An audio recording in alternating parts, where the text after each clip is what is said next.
Okay, welcome everybody to Are You Ready for Some Podcast, the official podcast of Are You Ready for Some Football, Fantasy Football League. Uh, we are now through 8 weeks, basically halfway through the NFL season, a little more than halfway through our regular season. And I'm joined as always by Parker. Parker, how are you doing? I'm good. I will say that the official title is Are You Ready for a Podcast? What did I say? Some podcast? Yeah. Oh, whatever.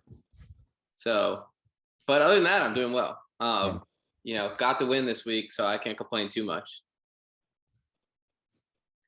Yeah, I cannot say the same. So I guess we'll just have to get into that. I guess we'll kick things off with me. Just before we start, that we just talked about before we started recording, but we're gonna try a slightly different format for this episode. So hopefully, we're saying this now and might look stupid in about half an hour, but we're gonna try to go quickly through these recaps and quickly through the power rankings so that we can spend more time on a sort of in-depth playoff preview. What does everyone need to do to get the playoffs? What does everyone need to do to avoid getting the Haney Cup? So that's this episode is going to be the kind of first big playoff preview. Where's everybody stand episode? There's also a chance that this episode ends up being 2 hours because of that. But as of now, the goal is to keep it the same length and just sort of spend our time differently. Yeah, there's going to be less recap and more debate on teams probably. So probably longer. Yeah. All right. Do you want to start with me and Colin? Yeah, let's start with you and Colin. So big win for you. I mean, big loss for me. Colin. Yeah. Colin leading the league in scoring, 131 to 102. Just keeps it going. Keeps the momentum moving. No Hollywood Brown, no problem. And Colin moves to 6-2. You dropped to 5-3. No huge red flags yet, but definitely a strong performance from Colin. Yeah, I think Colin's making his case as the best team in the league. He lost Robert Tonyan. I don't think that's too big of a loss. You know, he's got a lot of tight ends. He's still got Evan Ingram and Dallas Goedert. So yeah, Colin's really good. As far as I go, you know, first bad Jalen Hurts week. So hopefully that's not, you know, a trend.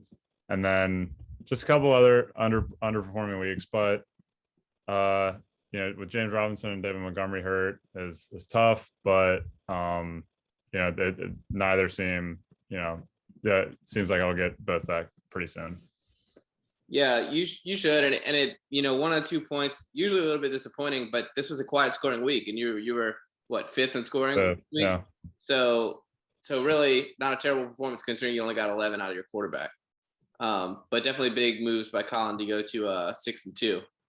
And then we'll keep on moving. Second in scoring this week was me getting the win 115 to 84 over Austin, who continues to get crushed by injuries. And, you know, it's really turning into a tough season for Austin. For me, big win to get back on the winning train and move to 5-3.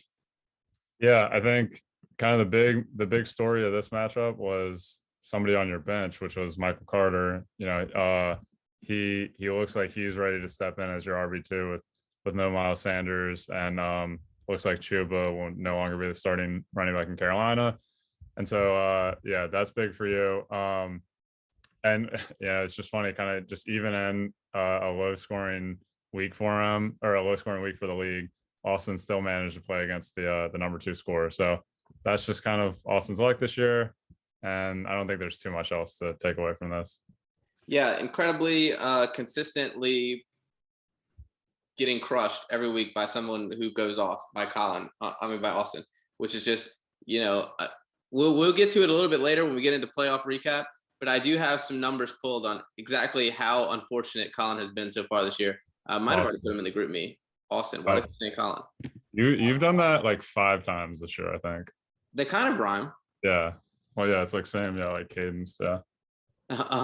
Anyway, we'll keep moving. And this is a close game. This was the Monday night matchup, and it was the luckiest team versus the unluckiest team, which was Morgan versus Zach, and it went about how you might expect if you'd watched any other games this season, which is Morgan pulling out the close win, 107 to 103 on Monday night. Yeah, I think now, you know, 6-2. I think Morgan, he's now on what, like a 4-game win streak, if I'm not mistaken. Yes, I think that's right.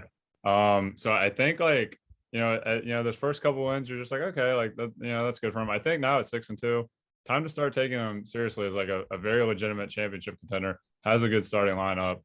And he was the third highest scorer. Granted, it was a low scoring week, but third highest scorer without two of his best players, Devontae Adams and Josh Jacobs. And yeah, just not really anything else to say for Zach, which he's going to try not to join Collins. What was it, 2013 winless season as and his team, like, we were talking about this a little bit before. Zach's team is still like, his lineup is still solid. Like when he gets everybody back, I think he's going to play spoiler later in the season. But yeah, he's got to get some guys back before he can do that.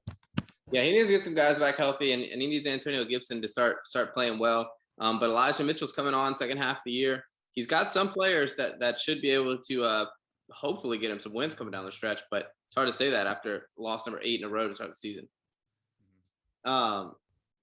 Keeping it going with another team that's gotten the cheap wins this year and keeps it going here, which is Thomas, 101 to 78. Getting I would say normally a cheap one when you score 101, but this week I think it was 6 on scoring.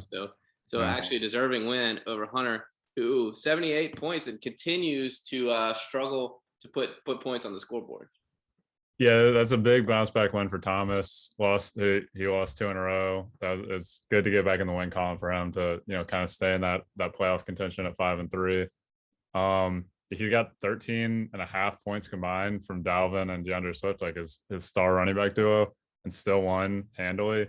I think we'll get into this a little bit later. I think definitely time for a reasonable amount of concern for Hunter. I think we'll get into that later. I think there's a lot of things not going great for him right now. Yeah, we will definitely get into that later. So next up, we've got Grant. Keeping it going, 99 to 59. Huge wins by 40 points, despite that he's only scoring 99. And his second worst performance this season, and it doesn't matter because Ben just absolutely rolled over in this one. I don't know what kind of analysis we can really do on this game, other than that, for Ben, any win from now on is going to be a victory. Well, obviously, but surprise. From now on is going to be a plus because it looks tough right now. Yeah, I think Ben, like, and now he just lost Michael Thomas, and so he's not going to get that boost that he was maybe hoping for coming down the stretch here.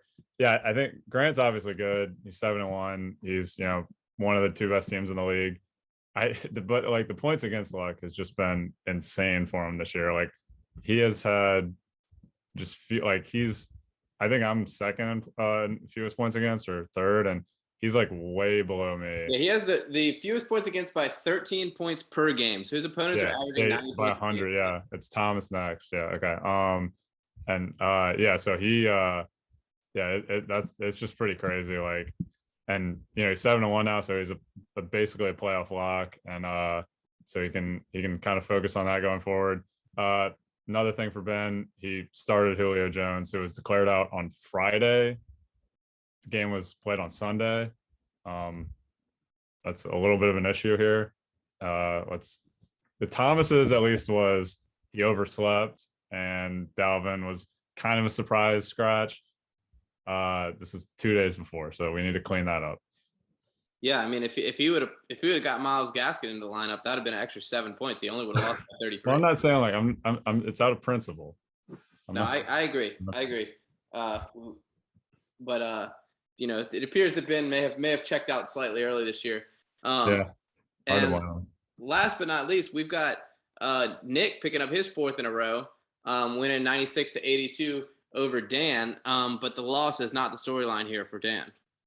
No, it's a disastrous week for Dan, both on and off the field for his club. The big one on the field, loses the best player in fantasy football for the season, broken foot for Derrick Henry. So now he's 3-5 without, now he's basically down to like 1 good player, 2-ish with James Conner.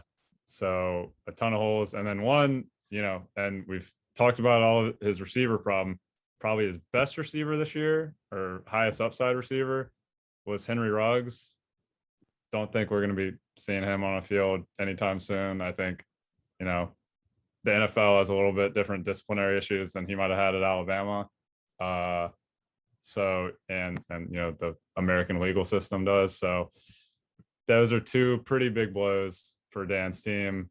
And now that he's at 3-5, you know, I'm just surprised, Dan. I mean, I guess we can transition this into the waivers a little bit. I'm just surprised that Dan like didn't go harder after McNichols or Adrian Peterson, like one of Derrick Henry's backups. Yeah, his team definitely letting some frustration go after the game. Maybe some bad choices being made, but you know, the locker room really falling apart as we speak. But yeah, I mean, I'm with you. We were actually just talking about this as well. I'm shocked that Dan didn't say, you know what, I'm going all in to get one of these guys, whether it's AP or McNichols, because what else? What does he have to lose? I mean, if you know Derrick Henry goes down, for what we think is the season. Now, I mean, Derrick Henry, you know, plays by some different rules than most guys, but I if he's out for the season, then Dan pretty much has Kamara and nothing.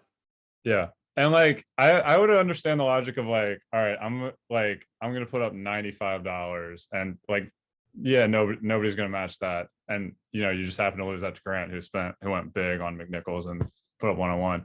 But I just don't understand that like he put up 30, he bid 37. Like he had to have known that he was gonna get outbid. Like that, like every single fantasy analysis out there was like pick up Jeremy McNichols, pick up Adrian Peterson. These are two huge, like there's a huge spot to be in. These are two huge waiver ads. Like people have the money saved up. So like he had to have known that they were going to go for more. Like I don't understand the $37 bid. Yeah, I don't know. I don't know what to tell you. And I guess while we're on the topic of the waivers, you know, Dan losing McNichols is maybe the big story. But what about Grant getting him? What do you think about the top team in the league? Opening the pocketbook, $101 says Jeremy McNichols is my guy. It's Grant doing it, so you have to assume he's going to be a top 12 running back the rest of the year. Yeah, that's a good point. I think this just further like it's kind of the rich get richer, and I kind of understand it, and like it kind of seems like he's more using it for keep away because, and granted, he doesn't have Saquon right now, so like he could, you know, very well play McNichols like in like any given week. But he now has 4 receivers and 4 running backs that he can play in his, you know, 6 slots that, you know, you can play a running back or receiver in.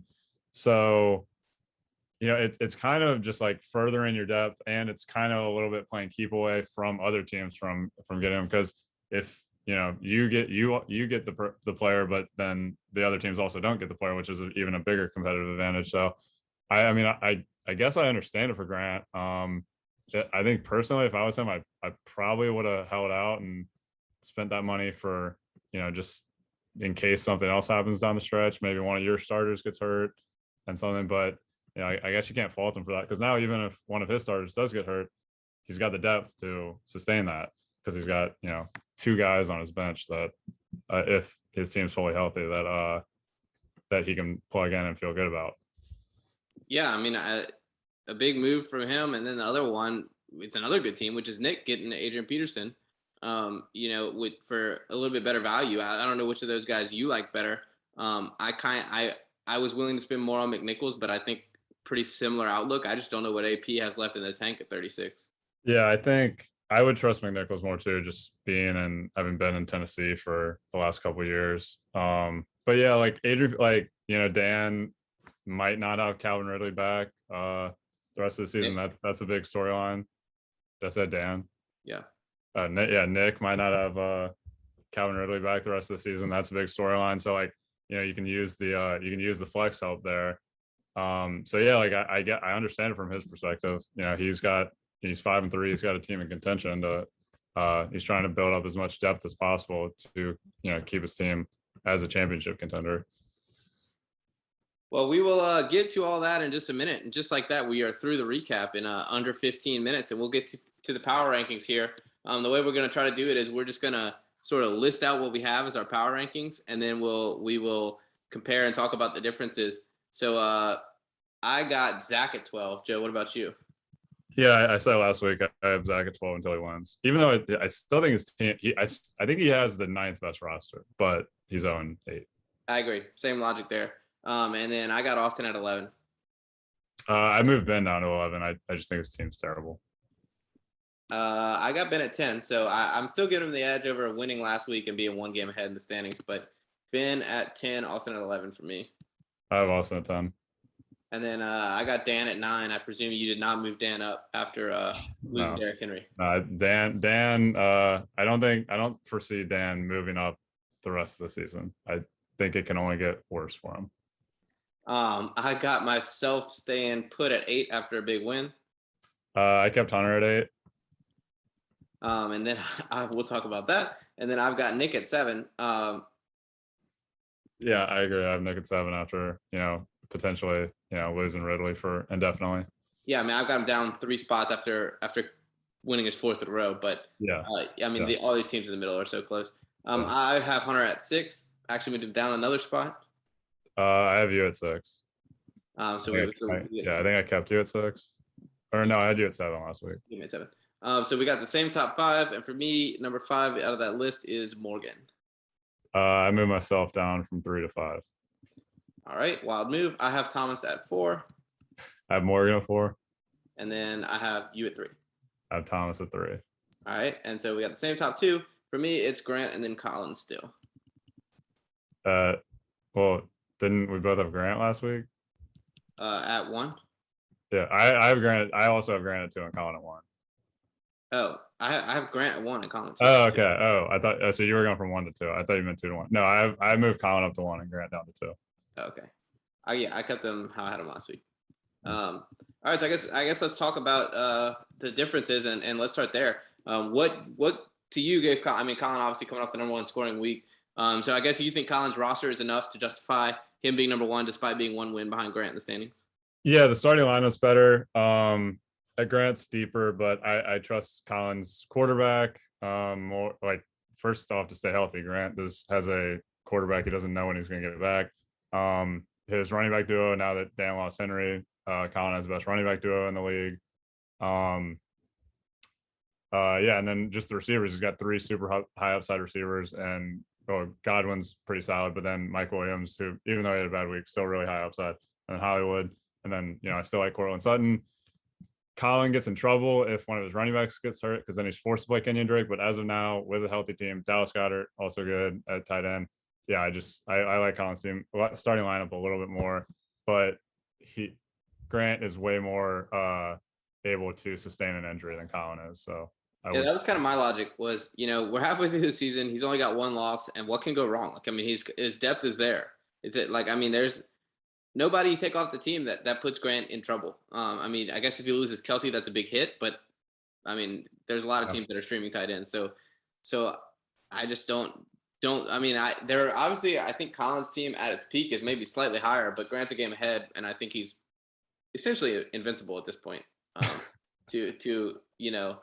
mean, like there's nothing that can happen that's going to make him. I guess he could, in theory, not get a first round bye, but even that seems very unlikely in my opinion. Yeah, I mean, he has yet to play Colin, and he's already beaten Morgan, so essentially he's like 2 games ahead of Morgan. So yeah, no, I know what you're saying there, but like Colin has outscored him, and Colin has way more points against, like it's just not had the points against like that Grant has. So yeah, I've liked what I've seen from Colin's team a little bit more. I guess the next difference is that I've got you at 3. You've got yourself at 5. So I guess that's just mostly changing on your end. What made you drop your team from 3 to 5 this week? Well, I just haven't gotten the production that I'm not playing like the 3rd best team in the league. I don't think at all. Like last week against Zach, granted I had, I didn't have Chubb and I didn't have James Robinson, but I put up like 92 points and only won because Zach put up one of the worst starting lineups that the league has seen this year. And then, this week, I was 5th in scoring, but I did get blown out. And, I think there's just, we don't know. It seems like James Robinson's injury is not serious, but he did get hurt. And now Clyde's potentially coming back to take Daryl's spot, and there's just kind of and then I really AJ Brown is kind of yeah, AJ Brown's kind of my only receiver I really trust week to week now after he's had a couple good weeks. So I just don't think I'm getting, and Jalen Hurts finally kind of fell back to earth a little bit. So I don't think I'm getting third place production from my team. I guess I can sort of agree with that if you're looking at only the last 2 weeks, but I think you're getting David Montgomery back. James Robinson is not a long-term injury, and you're fourth in scoring. I think it's very easy to justify keeping you where you are. And I'm not really sure that Thomas and Morgan, I mean, they've been hot recently, but they've had down weeks too. I don't know that either of those rosters I think is significantly. I actually think your roster is better than both of their rosters by a fairly decent margin. I'm deeper than both, but I think you can make the case on their starting lineups. Plus, Morgan has a game on me, although I beat him. So, if I pick up a game on him, I would have the tiebreaker. But yeah, like it'll be a big matchup between me and Thomas this week. We'll get to that later with Morgan. But yeah, like I don't know. I kind of like Thomas's starting lineup. I just trust kind of Kyler's upside, and Dalvin has been a little bit disappointed, but I still think he'll be fine. And Keenan Allen, Robert Woods have been playing better as of late. Jamar is obviously a star. So and Kyle Pitts, like I think the Calvin Ridley thing is only good for Kyle Pitts' value. So I kind of like Thomas's starting lineup more than mine. And then I think it's close between me and Morgan, and he has a game on me.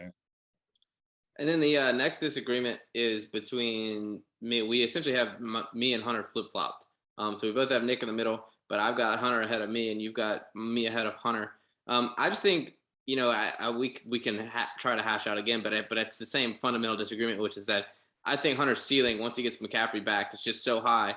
And I think his road in is easy enough that he's going to make the playoffs. And at that point, his team is going to be really, really good once he gets McCaffrey back, probably this week. Yeah. So here's the thing with that. Like, so McCaffrey's not guaranteed to be back this week. He probably will be. He's not guaranteed to be. I think the Panthers maybe this he like fixes the Panthers offense, but running backs don't matter, so probably not. But like DJ Moore just has not been the same guy he was a month ago when McCaffrey was healthy. What? DJ Moore is better when McCaffrey's healthy. They go together. I mean, he had some good games. He had a couple good games right after McCaffrey got hurt, right? And then he's been bad like the last 3 weeks. Yeah, but he was awesome weeks 1 and 2 with McCaffrey, and 3. Week 2. Well, no, I think it was weeks 2 and 3. And it was week 2 with McCaffrey against the Saints, and then week 3 McCaffrey got hurt, and he was still really good, DJ Moore. So I guess there's some correlation, but I don't think it's a ton. I think your concern is just that he won't make the playoffs. Yeah. And then there's no chance. I think you have to be 9-5 to get a bye. There's no chance he gets a bye. Yeah, there's no chance he gets a bye because he's 3-5 and he'd have to win out.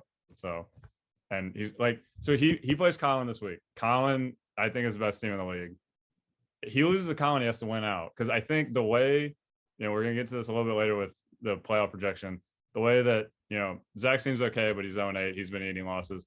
Ben's team's terrible, is eating losses. Austin's team is very hurt and bad right now because of how hurt he is, eating losses. Dan's team is now a wreck, is going to start eating losses. That's 4 teams that are, I think, going to keep losing games. Other than Zach, who I think might steal a couple, are going to keep losing games. And so I think you're going to have to be 8-6. And I don't know if Hunter gets there. Okay, I don't know if Hunter gets there. Yeah. So yeah, but you're right. I don't think, as of right now, I would probably bet on him not making the playoffs. Yeah, I would not make that bet. I'll actually bet you right now that he will make the playoffs. All right, I'll take that. All right, $100. I'm just kidding. It's way too risky. That's kind of more than like what our. Let's do $5. Sure. All right. Yeah, $5. Okay. All right, and then the last discrepancy, we'll just touch on real quick. I got Ben over Austin. I think Austin's roster is better, but Ben beat him last week and has a game on him. I don't think it matters. Neither of these teams are making the playoffs. But I would be open if Austin had a week where he scored like triple-digit points to move him ahead of Ben, but it's just that neither of these teams has been really doing anything. Yeah, I think that's fair enough. I guess Ben didn't have Waller last week, and so like I did with Thomas when he started injured Dalvin. I'm docking Ben a little bit for starting to injure Julio. I think that's again managerial negligence. I think for Ben though, like Myles Gaskin is really inconsistent. It's possible Chris Carson just misses the season. Very possible. And so at that point, it's he's just reliant on Zach Moss and Chase Edmonds. Aaron Rodgers lied about being vaccinated and he's not playing this week. And then like Julio just hasn't had it this year. Devontae Smith has only had a couple good games. So really, we're looking at like Deontay Johnson and Darren Waller basically on Ben's team, and I guess Chase Edmonds a little bit that I like, and that's like really, and still with Austin, like AB is out for a little bit. He'll eventually get him back. DeAndre Hopkins still really good. Najee, I think you can make the case Najee is the guy you would want the most, the running back you would want most, and fantasy the rest of the season. Case to be made. Yeah, and then Clyde, he'll get Clyde back. He'll get Kittle back. So yeah, I just like Austin's team reasonably more than Ben's. I know Ben beat him, but Austin's team was super injured. Fair enough. So let's go ahead and do the playoff preview. So I guess the way we're going to do this is we'll look at each team. We've talked about their strengths and weaknesses, so it won't be quite about the team so much, but sort of where they stand record-wise, whether you think they have a chance to make the playoffs, because we'll start at the bottom, and these first couple of teams do not. And then we'll look at what they have left and sort of where they're at in the overall picture. And so we'll start with Zach. He's 0-8. I think both of us think his roster is okay, but I at this point, there's nothing he can do. He just needs to get healthy and try to not win the Haney Cup, which I think he has a decent chance to avoid that. But that first round bye in the Haney Cup playoffs makes a big deal too, because if you're starting off in the second round and you lose 2 games in a row, then you're there. Yeah. No, I agree with that. Like, but I like once Zach if Zach gets his whole team back, I just like that a lot more than Ben's, and then and a lot more than Dan's, and then probably even more than Austin. So I think he's, if he gets his team back, I think he's in a good spot to not get the Haney. Yeah, I mean, he plays me, then Grant, then Colin, then you. Then he's got Austin and Dan to finish. So if he doesn't beat me this week, so like I think 0-12 pretty easy. Yeah, it seems like he's gonna get a bye in the Haney. Like but I just think once he gets there, I think as long as his team's healthy, once he gets there, I think he's good enough to win 1 out of 2 against other bad teams. All right, that's a fair take. That's a fair take. I mean, his team will get healthier unlike some of these other teams, so that'll help him. I mean, Austin will get healthier, which is good. And then Kareem Hunt's going to be big. Yeah, I would say we're probably looking at. I guess we'll start to get to. We're probably looking at Dan versus Ben, which would be my pick for the Haney Cup final. Yeah, so we'll get there, and so the next team in the standings is Austin at 1-7, and 5 losses in a row. He's reeling at this point. He had 2 good games, weeks 5 and 6. And that turned into losses, and then these last 2 weeks he's just sort of fallen off the wagon. I mean, obviously with Clyde being out, that's not helping him, and Kittle, but those guys should be coming back. We think the roster will get a little bit better. The schedule, he's got Morgan this week, and then he's got Hunter, Grant, Ben, Zach, and Thomas. So a little bit easier than Zach's road, but certainly not easy.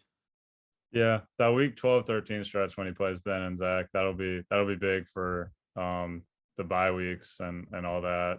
And the Haney Cup, but I similarly with Zach, I think he needs guys back. And yeah, that's kind of the big one, because if he can beat Ben again, and then he'll have the presumably he'll have the points advantage, or if he can beat Ben and tie up their series, and then presumably he'll have the points scored advantage, that would put him ahead in the seeding. So that would be big for him.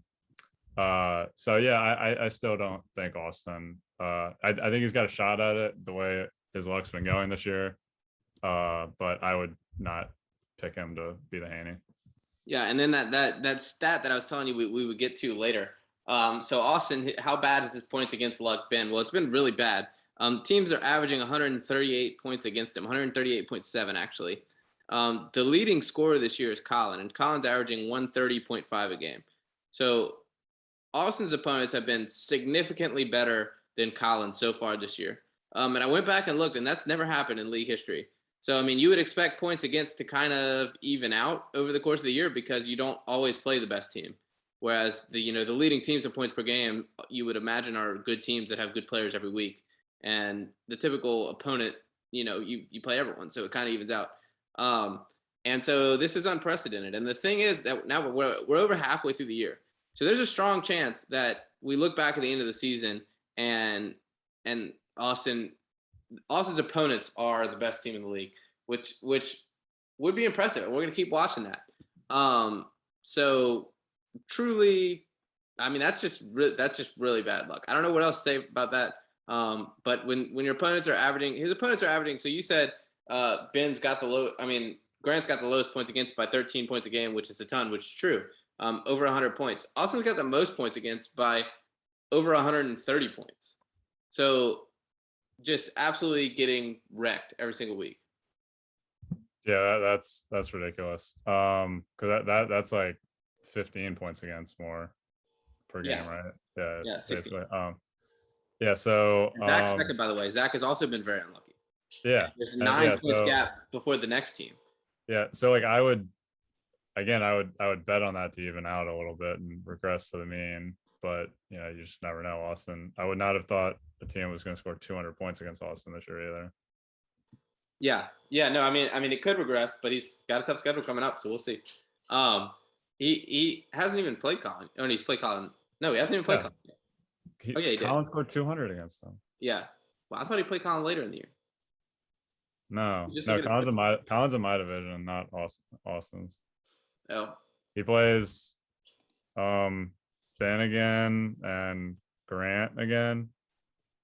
Yeah. We just looked at the schedule, but yeah, okay. So you're right. Maybe it'll even out. Maybe it'll regress to me. But we'll move on to Ben. So Ben is at 2-6, who we both have said we don't like his roster, and I think you would make a strong argument that Ben's got the worst roster in the league, coming off a 59-point performance. He should get Darren Waller back, get a little bit healthier. Maybe he gets Chris Carson. That would be huge in avoiding the Haney Cup. His upcoming schedule. So he's got Dan, Morgan, me, Austin, Hunter, and then you. Any chance that he goes on a run and makes playoffs? So he could beat Dan this week. Morgan is better than him, but you never know. A little bit of regression actually Ben's teams hasn't really gotten that unlucky. He's just bad, but a little bit of regression for Morgan. Yeah, probably not after that. I don't know. Then he gets me. Then he gets Austin. Then he gets Hunter with McCaffrey and DJ Moore on bye. Yeah, I mean, I guess it's like a 2% chance because he has to win out basically at 2-6. Let's presume that doesn't happen. At least with this schedule coming up, we do have to say he's got a chance to avoid the first round bye in the Haney Cup, which is huge. Yeah, that's interesting. Yeah, like it kind of looks like he's got the easier schedule than Zach and Austin. So I like Zach and Austin. Yeah, so while I like Zach and Austin's teams better, yeah, I mean, like if you just have to play one more game and you have one more opportunity to win, that is actually a big thing. Yeah. Yep. And then we'll keep moving on with the other team that we sort of think of near the bottom of the standings, which is Dan. And I actually was moving up on Dan, but then he lost Derrick Henry and Henry Ruggs, and now he's at 3-5. He's sorry, he's lost 4 or 5. COVID. And then his upcoming schedule, he's got you, then Hunter, Thomas, Colin, and Zach. So quite the gauntlet for a team that is now pretty much just Alvin Kamara. I mean, he's basically the Saints at this point. Yeah, true. Yeah, he'll get Russ back, but honestly, there's a chance Burrow is just better than Russ, so maybe that's not even like a boost back. Yeah, I kind of think though, like 3-11 might be enough to avoid a bye though. Like, I mean, you figure Zach needs 3 more wins to get there. Austin needs 2 more, and Dan beat Austin already. So you kind of just, I guess if you're Dan, and you just hope that, you get the bye and then, or you don't get the bye and then, 1 week, just one of your opponents scores like 75 points. I mean, if he beats Ben this week, then he's got 4 wins. He's not. Yeah, and then you're not. There's no chance you're. Yeah. So, yeah. So I don't. Yeah, like I like his team is now in a free fall, but I think it's in danger of winning the Haney. But having the 2-game cushion on Austin and the 3-game cushion on Zach, and potentially after this week, a 2-game cushion on Ben would be a huge thing for him. And then the other team is 3-5, and this is where it starts to get interesting, is Hunter. So Hunter, I like his chances more than you, and this is kind of our big discussion. We both like his roster once McCaffrey comes back. I think I probably am a little bit higher on it because I think that McCaffrey goes back to just being the clear number 1. But whether or not you think that, you think if he needs to get to 8 wins, I think it can easily happen. He's got Colin this week. If he wins that, that's a free win. If he doesn't win that, he'll be sitting at 8-6 and needing to win out. But listen to this schedule. He's got Austin next week. Maybe Austin gets Clyde back. Maybe Austin gets Kittle back. But still, Austin's been bad recently. And then after that, probably won't have AB. Yeah, probably will not have internet around. And then after that, he gets Dan minus Derrick Henry. So that's going to should be a winnable game. Nick is his hard game. And then he's got Ben and then me. He'll be full strength against me and Nick, which are his hardest games left. The games that he has, the big bye weeks, which are his 2 Rams, Henderson and Cup, and then his 2 Panthers, which are McCaffrey and DJ Moore, he gets Dan and Ben. So I don't think this schedule could set up any better for Hunter. Yeah, I guess what I'm doing, I'm basically betting he loses 2 of the 3 to Colin, you, and Nick. And I think he's going to lose to Colin with McCaffrey not 100%. Even if he plays, I would figure he's not 100% back. So I would just kind of bet on him losing, because his team outside of those 5 guys, just I don't like any of his flex options really. So he's better. And then if Austin gets Clyde or Kittle back, I think that's an outside chance at an upset. I mean, obviously your team is super high upside. So if he catches you on the wrong week, that's basically, then he'd be done. Nick has, decent upside, and his running backs have really started to figure it out.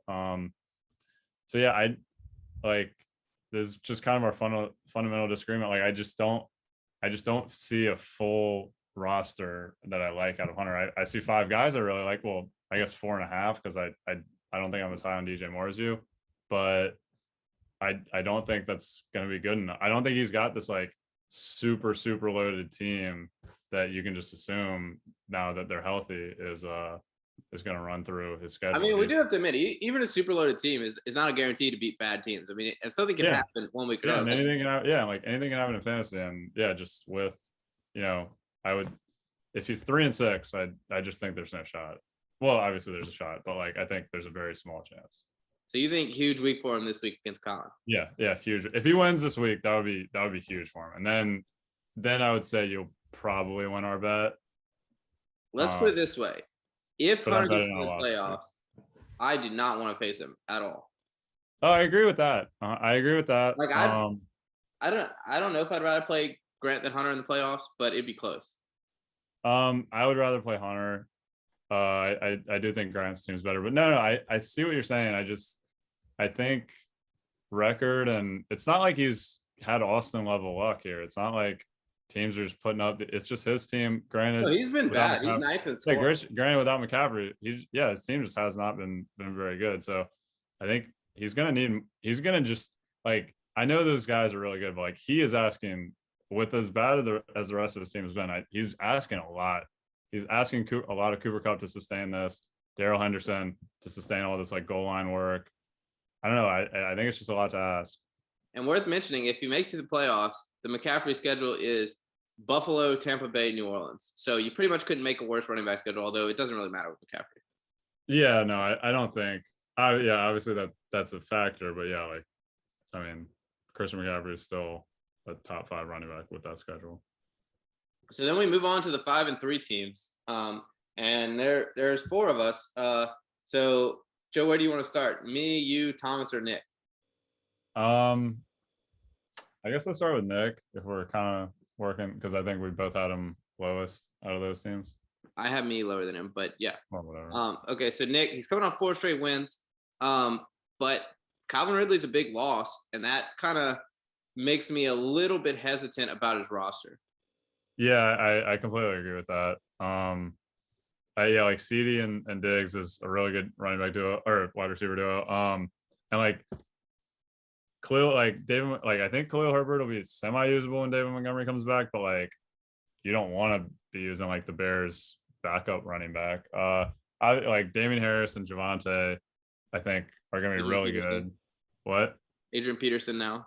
Adrian Peterson, possibly. So I think he's got like for the rest of the year. I don't think his running backs are that bad. I mean, it's kind of a no. I think it's good. Like I think, yeah, like I think he's got 2 running backs he can feel really good about, 2 receivers he can feel really good about, and then it's just kind of a little iffy at both flex spots. It's between Peterson and Allen Robinson and Herbert, and like so if he had Ridley, like that's a locked and loaded one of his flex spots, and then you can figure out the other one. So that is just a huge loss for him. Yeah, like not dropped Allen Robinson yet.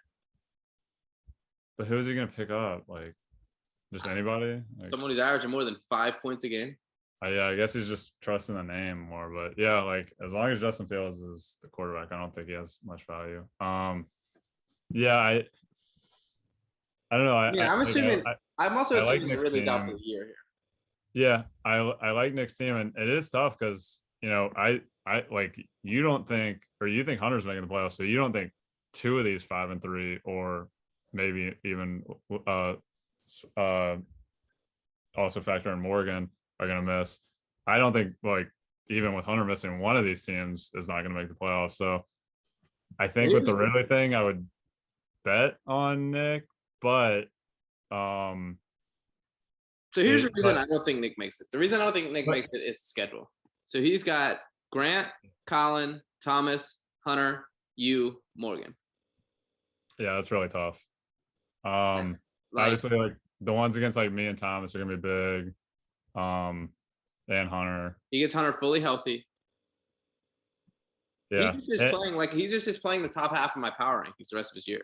Yeah, it really depends because like maybe Calvin Ridley only misses 2 weeks. Maybe like whatever is going on with him, he figures whatever out, like his mental health problems, and he's back in 2 or 3 weeks, and maybe he's got for the last 3 weeks of the year he's got a really good team. But I would probably bet on that not happening. So yeah, I think it's just kind of a tough situation for him with that schedule. Yeah, I mean he's got to win at least 3 of these games, and they're against literally in my power rankings. He's playing his 6 remaining games are against the top 6 teams, and for you it's 6 of the top 7. Or yeah, top 8. Yeah. Although like if like we were talking about with Ben's team a little bit, if Chris Carson doesn't come back, then Alex Collins is another guy. So I do like his depth is better than like Morgan and Thomas, and maybe I agree. I think the schedule is a big problem. Yeah, like maybe you, but like the schedule's worse. I think the upside is not worse. So and like the touchdown production on Brady feels unsustainable. So yeah, I kind of agree that Nick, it's all really close for me, but I would slightly lean towards Nick being that odd team out of the 5 and 3 teams. And then moving on, for me, I guess I'm the next team down the ladder. I think I've kind of, I mean, I'm, that, and probably everyone in the league knows that I'm just sort of a pessimist about my team. But I think I have some big question marks, and that the problem is that I don't know that I really trust Aaron Jones, Tyreek Hill, Patrick Mahomes to carry me that much based on how bad the Chiefs have been recently. And outside of those guys, my team is just pretty average. I mean, I have decent depth, but I don't know that you really want to trust like Michael Carter, Chase Claypool, and maybe Miles Sanders when he comes back. I mean, there's just so many guys that could be question marks. I mean, we have discussed how inconsistent your team has been this year, but you're still third in scoring. I mean, despite all that, and you're 5-3. You have so your next three are Zach, Thomas, and Ben. I like you against Zach this week. Ben's team isn't good. You got to figure that'll probably be a win. So that's 7. So you need to win 1 out of Thomas, Grant, Morgan, and Hunter. I think Thomas's team is good, but is not very deep. Same with Morgan's. Hunter's team, kind of same thing, is very top heavy. And then Grant. Haven't you already played Grant this year? Yeah, Grant. Yeah. And Grant killed you. So, yeah, I would say that it's pretty easy. It's pretty easy to see you just as long as you beat Zach, as long as you take care of business against Zach and Ben, all you have to do is win one of those other 4 and you're in. So I think that's your case. And I think that's the, who knows once you get into the playoffs, it's inconsistency is kind of it's kind of tough to deal with once you're in the playoffs, but I think you've kind of got a pretty clear path to make it. And I will say that one of talking about if I can win these next 3, I just won this one. One of my biggest problems, and I know this, and I just glanced at it. That's the only reason I'm thinking about this. But I haven't won consecutive games well. Like I haven't put together streaks of wins in a long time, and it's a big problem. So my question for you is, Joe, when was the last time that I won 3 games in a row? Probably not last year because you missed. Probably 2018. Yeah, week 5 of 2018 was the last time I won a 3rd consecutive game. And the last time before that was 2016. So I've had exactly 1 3-game win streak since 2016 ended. But you don't need to win 3 in a row. Even if you lose to Thomas, all you have to do is win 1 out of 3 of Grant, Morgan, and Hunter. And I think you'll we've already discussed this and have like a side bet that you don't think you will do that. But I just think your team is high upside enough that I think you can pull out at least one of those. I think I have I would say I have over a 50% chance to make playoffs for sure. Yeah. But I don't think it's more than 70%. Like I think if we think Nick is missing and I think that Hunter is likely going to make it, I think that you would be I'm the next team. Like I think that my roster is worse than Thomas's. Yeah, but at that point it kind of comes down to injury luck a little bit. I think both of y'all, if you get another running back injury, like if Michael Carter got hurt for you, obviously if Aaron Jones got hurt for you, you'd be screwed. But if like Michael Carter got hurt for you, until you have Miles Sanders back, that would be really tough.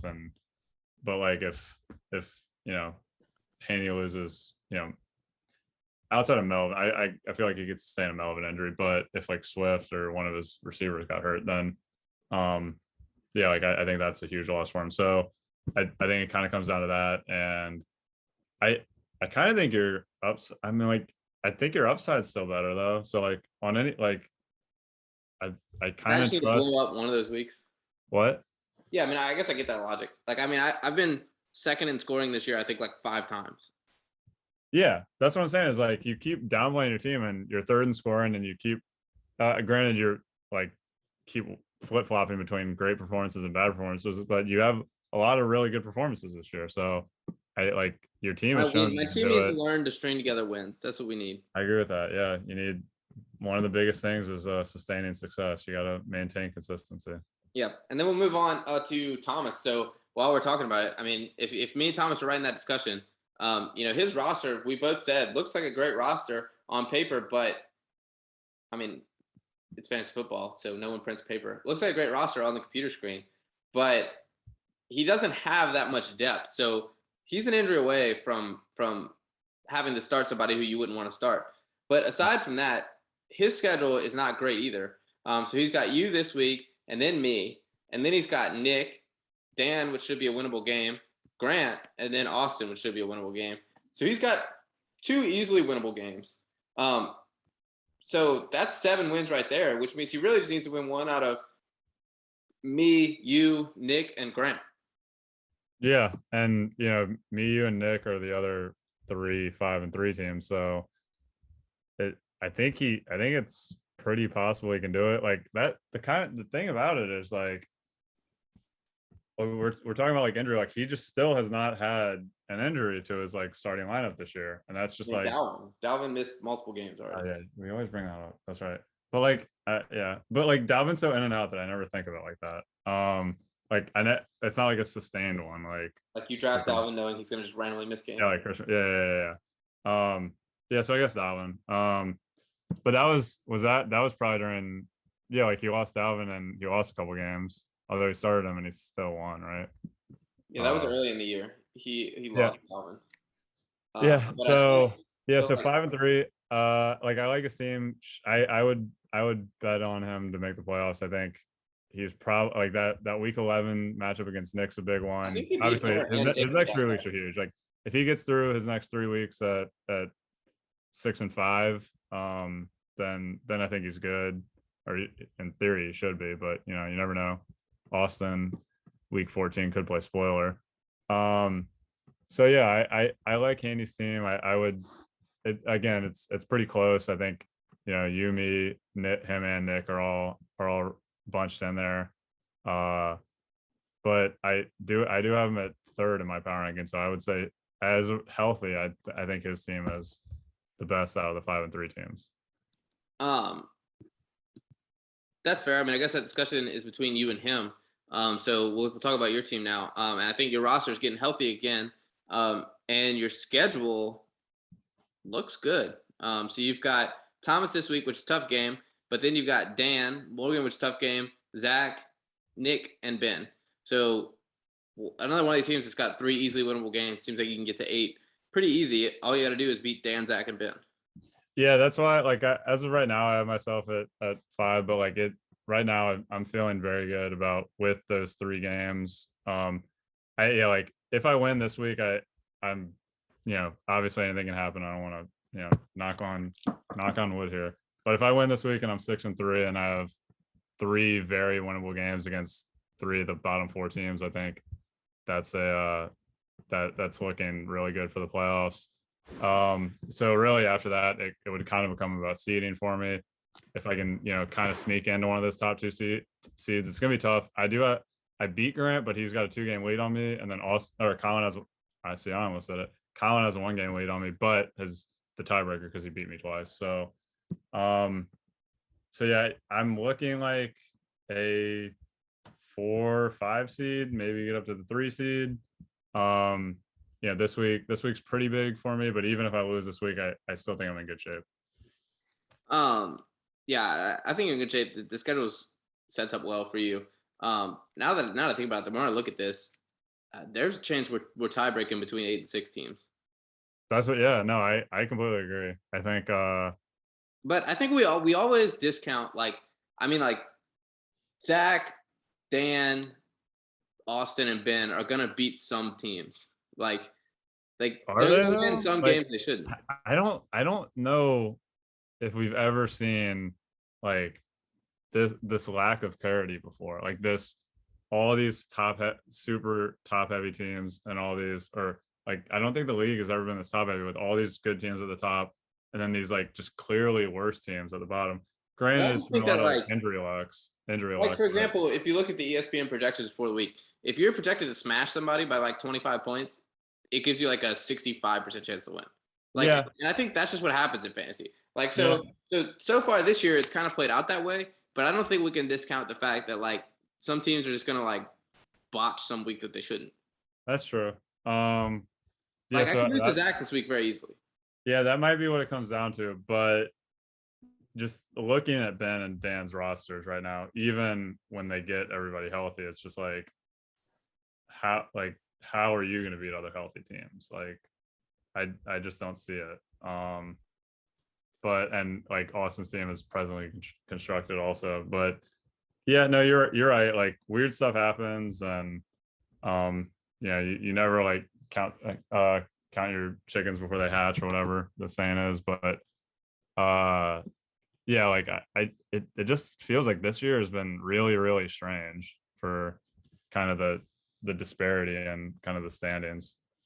And now moving on to the 6-2 team, who I think both you and I maybe have a few questions about his roster compared to some of these teams. I'm not sure how you feel on that, but that's Morgan, and he's 6-2. He's won 4 in a row. He's 5th in scoring, and he's been doing it. I mean, he hasn't scored under 100 points since week 2.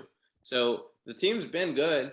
He's got a floor. He's got good receiving options. He's overcome losing Devontae Adams for this week, and his schedule looks nice too. I mean, he's got Austin this week, then Ben, then he plays you, Colin, me, and Nick. So it gets tougher after these next 2 weeks, but Morgan could be 8-2. Yeah, no, if Morgan's 8-2, then he's basically in. And he's right now, because he beat Colin, he's the 2nd seed. As of right now, he like if the season ended today, he would be the 2nd seed. He would have a bye.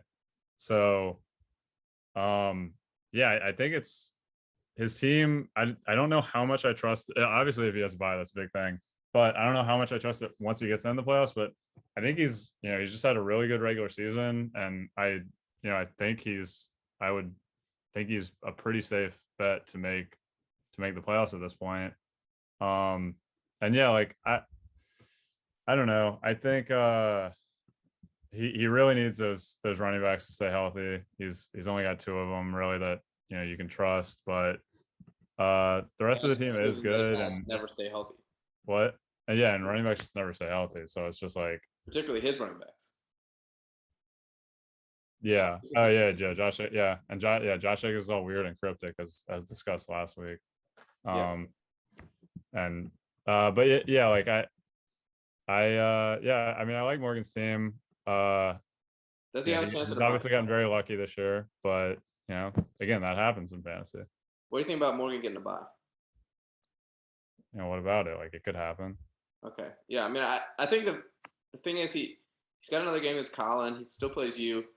He probably needs to win one of those. I mean, I guess it's not going to take 12 wins might get you. If he beats Colin again, and then but if he loses to you and he loses to Colin, like if he's got 4 losses, then he's not going to buy. You think then Colin would have the points against. What? You think between, I mean, 4 losses could potentially get a bye, but it would depend on the time. 4, yeah, no, it could, yeah, but if he loses to me, and then I've kind of got an easy-ish schedule outside of him, then if I beat him, I think I've got a good shot at 10 wins, and then I would have the tiebreak over him. I think as of right now, we're all assuming Grant's got one of the buys, and then I think Colin's team is just better. I think if Colin beats him, then he would then have the points again, or points scored advantage. So yeah, but if he beats one of us, I think then he's in good shape. And so I kind of think 11, or no, it'll probably be 10, but it'll probably be 10 on a tiebreak, I would assume. I think there's going to be at least 3 10-win teams. I could see that. See that.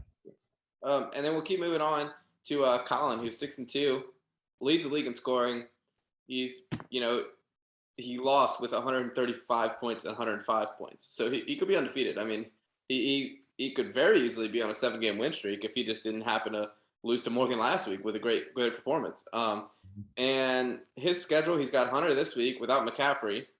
Then he plays Nick, Zach, Morgan, Dan, Grant.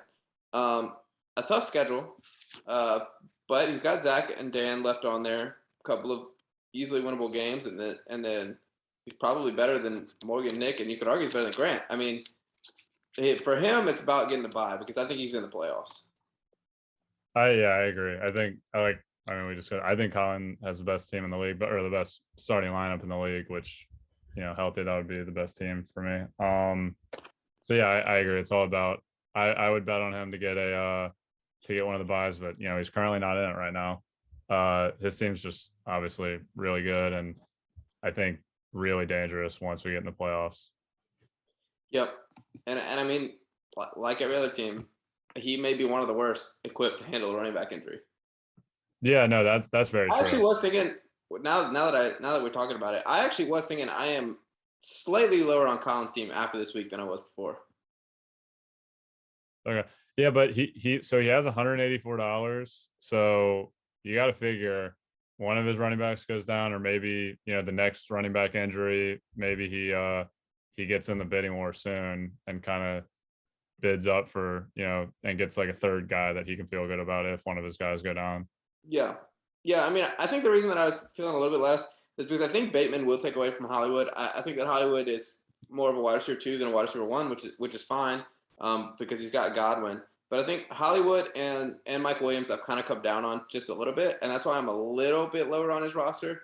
But obviously still a super good team. The running backs and Josh Allen the really stacked team. And then Dallas Goedert, obviously very easily startable. I mean, like a top half tight end. So still a really good team, but I think I'm slightly lower. Yeah, a lot of it is Josh Allen for me. Like I was playing Colin this week and like Josh Allen, they didn't score in the first half and he had like 6 points. I look up in the second half and he's at 30. And so like I think Josh Allen is just with Kyler's kind of injury concerns with Mahomes just being. Oh yeah, he's the number 1 quarterback. Yeah, like and no, I'm saying like I don't even think it's like that close. No, I agree.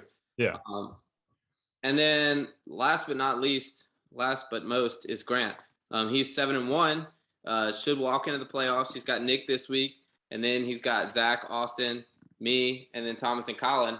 So if he beats Zach and Austin, both those teams may be getting healthy by then. But if he beats both of those like we'd expect him to, that puts him at 9 wins, and then however many he wins out of Nick, me, Thomas, and Colin, certainly he's looking for a bye, and a really good team for the playoffs with the depth he's got. Yeah, obviously Grant's gonna basically walk into the playoffs at this point, but I do think he needs to get healthy to make that, I think, third championship run to three-peat, because Saquon has been very unhealthy this year. Dak is dealing with all types of stuff. Not even really, like he has a strained calf. Yeah. But like they said, normally that's like a 4-week injury, and he keeps. Yeah, I mean, didn't Mike Trout miss like 130 games with a strained calf? I don't know. I don't really follow baseball. Well, he did. That like he strained his calf like in May and just missed the rest of the year. There you go. I mean, like, so it is kind of weird. Like, he does need to get healthy. Like, I think losing Dak would be pretty big for him. But I mean, because like going from Dak to streaming, I think is. Well, he did it against me. He had Dak on bye, and Tua scored like 27. So that's true. But who do you have this week? Did he start Tua again? I don't know who started this week. Let's see. I don't think he started Tua against the Bills, right? It didn't matter. He could have started you against Ben, and he would have won. Kirk Cousins. Yeah, primetime Kirk. He could have started you against Ben, and he would have won. That is true, because I would have got 0 points. You got 0 points, 13. And he still would have won. Yeah. But yeah. So I think that's NFL game. I could get a point. A fantasy point. Yeah. Like you would need 25 passing yards. You would finish the game with a point.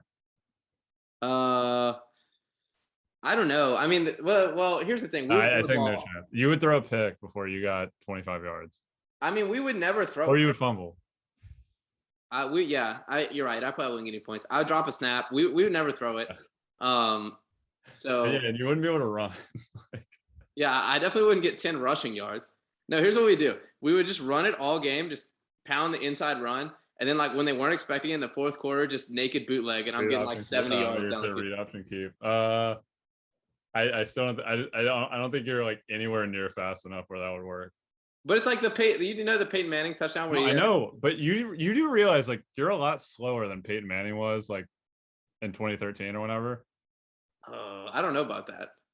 I think you are a lot slower. I think like then old ass post spinal injury Peyton Manning. I think like you still underestimate like how like he's still like more mobile than just like an average. Well, like, but the whole point is that like, and you're wearing pads. At the ball. Whatever. After I hand it off 60 times in a row, no one's gonna think I'm just keeping it on the naked bootleg.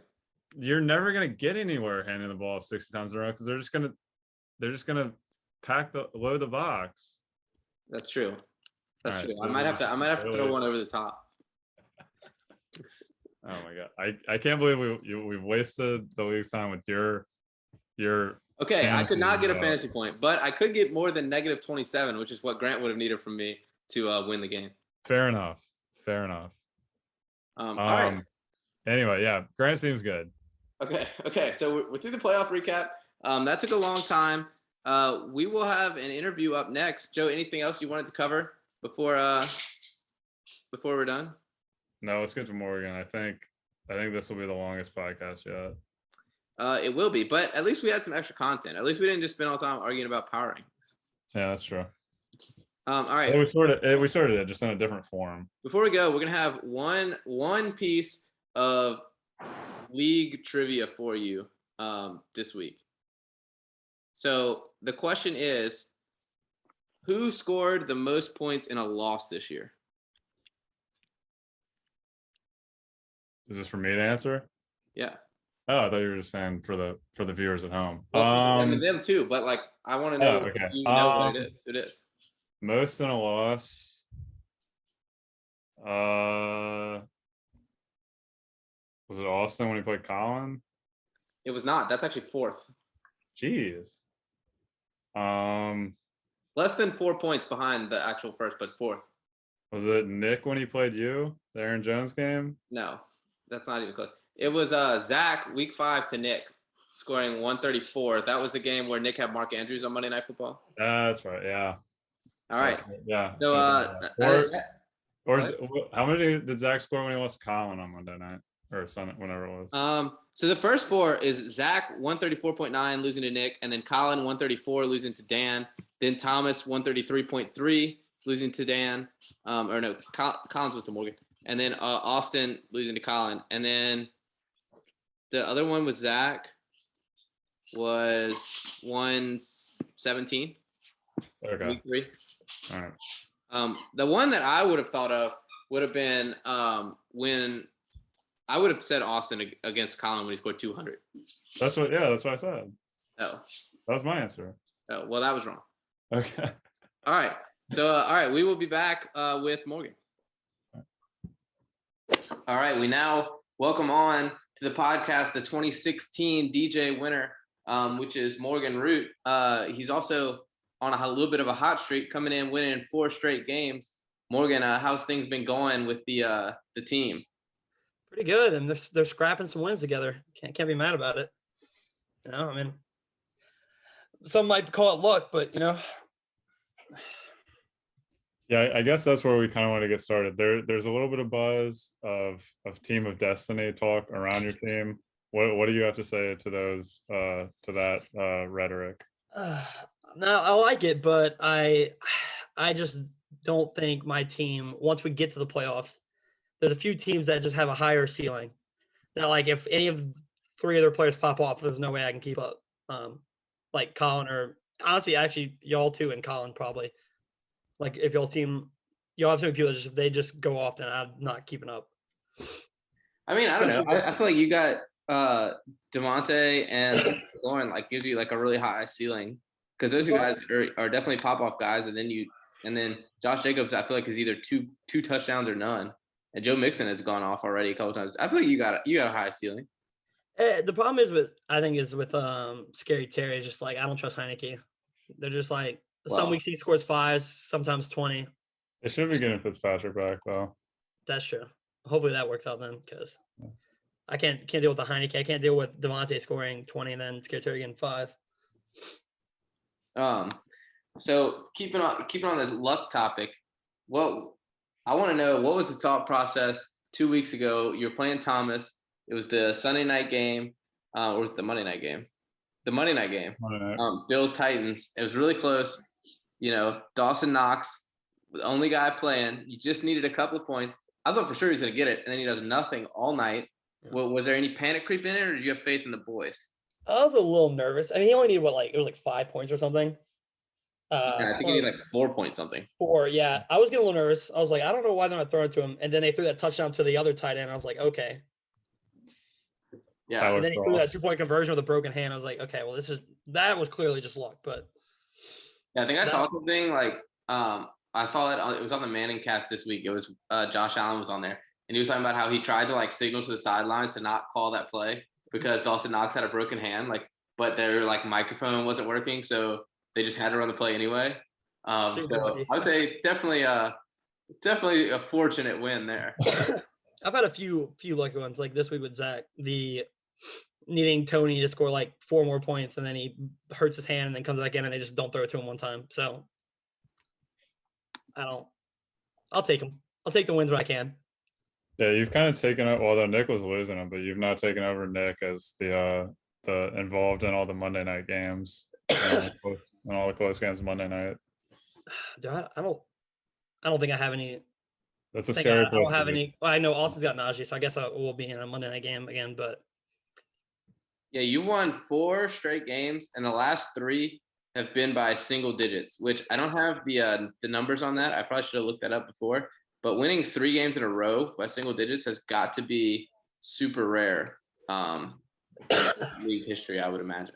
Oh, probably so. Yeah, I've been, like I said, they've been scrapping some victories together. So I think, on that note, you're at 6 wins this year, which I don't know. I'm assuming you probably don't know this, but this is if you win another game, this will only be your 3rd time winning more than 6 games in league history. The other 2 times were your only 2 playoff trips. So essentially, if you go back and look, you won the championship that one year, you made the playoffs one other time, and every other year besides that, you've had either 5 or 6 wins. So a bunch of average years, and then you've been really good. So if we're just assuming, that it's going to be one of those years where you have a really good team, well, what do you think? Are you gonna make a run to the championship? Hey, that's the hopefulness of it. But as long as I'm not Sacco again, it's looking like I won't be. But it might be Austin, so it might still stay in my household. But we'll see. That's right. We've been past. It looks like both of us have a good chance to avoid it. So somebody for the first time will actually have to do the punishments besides you or me. Has it only been me and you that have done them? Yeah, we've just gone back and forth the last 4 years. God, I was bored. Who's the last place that was not one of y'all? 16 maybe. That would have been. So let's see. Morgan had 2021. I had 20. Or no, Morgan had 2020. I had 19. Morgan had 18. I had 17. So yeah, 2016. So that would be the year Morgan won the championship. Oh, the last year. Okay. And I don't remember who won it that year, but I can look it up. See, I like that about my team. I'm all or nothing. I'm either championship or Sacco. There's no in between. This says Hunter. Hunter. I don't remember. No, Grant. My team was Grant. So. Okay. Well, he won like 2 games that year. Yeah. Well, Grant had the worst record, but I don't know. There was no playoffs then for the last. Oh, okay. All right. Yeah. Okay. So moving back to this year, I think that maybe the pickup of the season so far, the waiver wire edition of the season has been Michael Pittman for you. Has been a certified wide receiver 1. What were you Zach dropped him. No, he was a free agent for a week. You picked him up. What were you seeing that the rest of the league just wasn't? I just read a few articles and I was looking at like his targets because I saw him like on the waivers and he was averaging like 8 to 10 targets a game. So I was like, worst case, like he'll probably get me at least 8 to 10 points. Like he's getting the targets. So like the touchdowns weren't there yet, but it was about like, there's only a matter of time before like the Colts figured it out and started getting touchdowns. So I just picked him up, and the last few weeks it's been pretty nice having good depth. So like I could put him in this week whenever Devontae was out for a wide receiver 2. But I think that was like our big knock on your team at first was like, oh, he's got no flex depth. He's just got the 2 wide receivers and then nothing. Now it's like you've got 3 wide receivers and then Cole Beasley, or obviously you could play, or I guess now you could go with 2 tight end system once Knox gets back. Yeah. So I think the depth is there. Are you concerned about a potential running back injury sort of limiting what you can do? Yeah, that's what I'm nervous about because like my backups are Naeem Hines and Devin Singletary, which is bad. I even swore this year that I would not draft Devin Singletary or pick him up ever again, but I had to pick up someone. But it worked out this week, right? Didn't you play Singletary? I did. He got like 4 points, but yeah. Hey, he got me more than Naeem Hines. Yeah. Hines got 2, so. All right, so I guess Joe, you got any more questions for Morgan? That is it for me. All right, so I guess it's time to move on to the picks. Which Joe, you have our records from last week, and it has not been going well for me in the picks department. Yeah, so I went 4-2 in the picks, 4-0 and picking the against the spread, 0-2 on picking over unders. So probably gonna keep away from that this year. Thomas went 3-3, very average, and Parker went 1-5. So I'm Parker just way under continues. 500 with my picks. Yeah, Parker just continues his poor prediction streak, and so maybe you'll get things turned around this week. Probably not, but we'll see. So I guess we'll start with the highest projected point total of the week, which is the maybe the best team in the league, which is Colin. And this is a huge game because he's going against Hunter. And if Hunter loses this, that'll be his 6th loss. So Colin's projected a 7-point favorite right now, 118 to 111. So Joe, what do you think about Colin -7 against Hunter? Yeah, we've discussed this extensively already on the podcast. I like Colin's team. I trust it more. It seems like Hunter will get Christian McCaffrey back. Can't imagine he has his normal full workload though. So I'm gonna take Colin. He's got Chris Godwin on bye. Hunter doesn't have anybody. But I still think it looks like he's gonna plug in Michael Gallup, which is if Dak's plan is a good start. So I'm gonna take Colin, given the points. Morgan, what do you think? I think I'm gonna go with Hunter with the points because I think if he gets McCaffrey and obviously if he does play and he doesn't get hurt in the middle of the game, that with Cooper Kupp, even Dale Henderson playing really well, that's a lot of points right there. And Lamar, hopefully can give him 20 plus. And then David Johnson too, with now that he's the lead back at Houston, really basically their only running back that I know of. And Miami's not Lindsay and Rex Burkhead. Well, yeah. But with them playing Miami too, that's not a bad matchup. So I think he can cover the 7.5, and it honestly will probably be a lot closer once he puts McCaffrey in that line, I guess. But while it's still 7, I'll take that line. I agree. That's a smart pick. I'm picking Hunter plus a 7 because he's going to plug in McCaffrey and his projection is going to go up by like 10 and he'll be favored. So get it while you can. Hunter plus 7. Colin's a great team, but he's down as wide receiver 1, and Hunter really needs this. I think he's going to have the boys playing desperate. Colin, maybe they're getting a little complacent coming off of a number 1 scoring week. So I like Hunter plus 7, Hunter plus 7.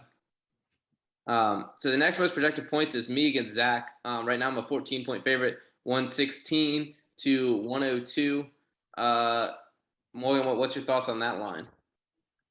That's a big line, but Hunter's team, they just came off a bad loss and they're still, I think they're still down the dumps. I don't know if they're going to recover. I think you might cover this one. Honestly, it's a big line, but same with your team. You have a lot of, like, if Mahomes doesn't have a terrible game, him and Tyreek can score you 30, 40 plus if they both play well. Aaron Jones, good matchup against the Chiefs. Michael Carter popped off the other day, so never know with that. So I think I'm gonna take you with the points. I think you got this. Joe? Yeah, there's part of your super easy stretch. I mean, there's just a joke of a matchup with Antonio Gibson and TJ Hawkinson on bye. Kareem Hunt still hurt for Zach. So Zach still very very undermanned this week. You're Gronk doesn't really count because you're starting Gesicki basically permanently now. So you've got a full lineup outside of Miles Sanders. So you're plugging Michael Carter right in there. Michael Carter is a really good option now for you. So I like you to win pretty handily. Well, this is, first of all, entirely too many points. Second of all, I think Zach wins this outright. I mean, I think my team is coming in. We're looking past Zach. This is a trap game. Zach, hasn't got the win yet, but his roster's been shaping up. I think having Antonio Gibson on the bench, you could argue, is a benefit because he's been hurting him in his lineup the last few weeks. So I don't like it. I think it's a trap game. I've been seeing my boys at practice without a lot of focus, without a lot of motivation. So I'm taking Zach plus 14. I'm actually thinking Zach will win outright. So I'm definitely going to take the 14 points. All right. So now we'll keep on moving. And that's to you, Joe. 111 to 102, your favorite. Now, once Thomas puts in a defense, 109. that'll He has, give you- he has the Steelers defense on his bench. He just hasn't put him in yeah. yet. So we'll call you a 2-point favorite, Joe. So actually 1.5. So Joe minus 1.5. And you know, when you can get a great team minus 1.5, usually you do it. And I don't see any reason not to. So I'm gonna take Joe minus 1.5. Yeah, I think normally I think if we were at full strength, I think I would pick Thomas. I think he has a slightly better starting lineup, but he's without DeAndre Swift. I'm without Tyler Lockett. I think that's a bigger bye week advantage for me. I think DeAndre Swift is a bigger loss. So I'm gonna take myself to win close. Barely covering the spread. I think it'll be in the 5 to 10 point range, probably.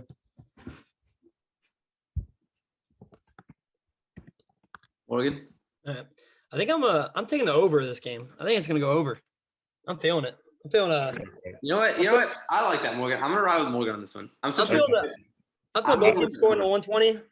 I'm feeling over 120. Both teams. I'm not making totals picks, but I do like that over. Yeah, this has got shootout vibes. 120 or 220 the line. I'm with Morgan. I'm backing Morgan on that. It's great over pick. Great over. I'm feeling it. All right, so the next most projected points, we're gonna bring on down to you, Morgan. So right now you are a 17-point favorite against Austin. Now he's probably not gonna start J.D. McKissick on a bye. And Kittle might play. Let's give Colin 10 more. Let's call it Morgan minus 7. Because Clyde might play too. You called him Colin again. Oh, shit. Well, yeah. So Tim Patrick is projected 7.3. So do you want to just plug that in for? And then I'm giving a 50% chance that Kittle plays. Well, I think Clyde. Clyde. Yeah, Clyde also has a chance to play, but let's call it 10. Yeah, that's fine. Yeah. So Morgan, you think Morgan minus 10? Well, if you put in Tim Patrick, then it's 10. Okay, Morgan minus 10. Morgan minus 10. Yeah, I don't know. Yeah, what do you think, Morgan? You can go first. It's your team. I don't know. I think I'm gonna have to take Austin. Me to win, but Austin with the points. I have a feeling it's gonna be closer than it needs to be. It's the roommate, the rivalry game. Yeah. I have a feeling it's gonna be closer than it. You can throw the records out in a rivalry game. My team on paper should score more points, but you should never know. I like that. I like that pick. I think you are the first guest to ever not pick your team. Yeah, that's one. Yeah. I'm being really realistic here. I mean, I've had a lot of close games, a lot of shootouts. Joe, what do you think? Yeah, I think I'm just gonna guess Kittle and Clyde don't play again, so I'll take Morgan. The Aaron Rodgers being out, that's tough for Devontae Adams, but yeah, I just like I think 10 points is against this iteration of Austin's lineup is just too few, so I'll take Morgan. I think I'm gonna go with the under here. I think Morgan, I think we'll get to win, but we got Michael Pittman on Thursday night. We got Devontae Adams with Jordan Love as his quarterback. Austin's team has just been not scoring up to his projections every week, it seems like. They're projecting Russell Gage 7 points. Like, where are they getting that number from? So I like the under. Under, let's see, what's the total? We got 97 and 107, so 204. Yep. Yeah. I like that pick. Under 204 in this one. So let's see. We should have one matchup left, which is Ben and Dan. Two. Two. Nick and Grant. Yeah, Grant and Nick. So we got Grant as a 23-point favorite, but if he puts in a quarterback, we'll give him 16. We'll call it Grant minus 7. Okay. So Grant minus 7. We'll putting Nick at 10. All right, we're putting Nick at 98. And Grant minus 7 feels like stealing money. If you can get Grant at minus 7, you take it. He covers every week. We talked about this in group me. I can't pick against Grant again, so I'm taking Grant minus 7. I'm actually gonna take Nick. I've been picking too many favorites today, so I'm gonna go with an underdog. Grant's down. DK, Mike Evans, and Leonard Fournette. That's 3 huge starters. And you know, I just got at some point his points against luck has got to turn around. At some point, his opponent has to have like at least like a semi decent week against them. So I'm gonna take Nick with the points. Yep, I'm also gonna take Nick with the points. I almost want to say I have a feeling he's gonna win this. I don't know. I think his lineup, obviously, once he puts a quarterback in, whoever he picks, his team has the potential. I see they're both playing the Tennessee running back, so I guess whichever one gets the most work there will be That's beneficial. right. Battle of the Tennessee running backs. The battle of the waiver pickups. That's true. But I feel like he has a good chance here to beat him with his arguably 3 of his best 5 players are out. That'll help out a lot. But you just gotta hope that we shut down Cordell Patterson, the Saints, and don't give any garbage points, you know. But I have a feeling Nick's gonna pull this one out. And then our last game of the week, we got Ben as an 8-point favorite against Dan, coming off the Henry injury, and we'll see how he can respond. You know, early on, Ben -8 does seem like a lot for Ben, but when Ben's been favored this year, he's played well. So I'm gonna take him. I'm gonna ride with Ben. Ben -8 against Dan. Yeah, I'm gonna agree with you. I think you know that you know, if you know, you just kind of see that line initially, you think that's a lot of points, but Dan no Derrick Henry, and he didn't get one of the guys to replace him. So, you know, he's starting D'Ernest and Latavius at his flexes. He's basically starting like, I guess Latavius is sort of their starter, but he's essentially starting like 3 backup running backs. So that's not great. So yeah, I'm actually gonna take Ben. I think I think there's another like Vegas knows something about this line. They want you to take Dan, but you're Trap game, yeah. The general money is on Dan, but I'm gonna zig the other way. Yep. I think I'm gonna take the under of this game. I think it's going under. Defensive battle. Like huh? It's a defensive battle. I could see that. I think it's gonna be like a 88 to like 82 victory here. This is gonna be a low scoring game. I have a feeling it's going under the 194. Yeah, I think it's going under. All right. I like that. All right. Well, that wraps up our picks for this week. Morgan, thanks for joining the podcast. You got anything else you want to say to the league, to the viewers? You know, just you know, good luck. I'll see you boys in the playoffs, and you know, we'll go from there. Like it. I mean, yeah, all you got to do, when we were talking about the playoff preview, you know, this sets up real nice for you because you got Austin this week and then Ben next week, and then at that point you'll have 8 wins if you win both of those. You still have yet to play. You're still gonna play both of us again, right? Or you play me again, and then you still play Parker, right? Yep. Yeah. My last 4 games are pretty tough. Yeah. All right. Well, thanks for joining the podcast, Morgan, and thanks to everyone for listening. Make sure to leave a comment. Everyone, leave a comment. We don't get any comments. What do you say, Katie? Katie wants to finish it out. Like and subscribe. Like and subscribe. All right. See y'all next week. This episode is going to be really long.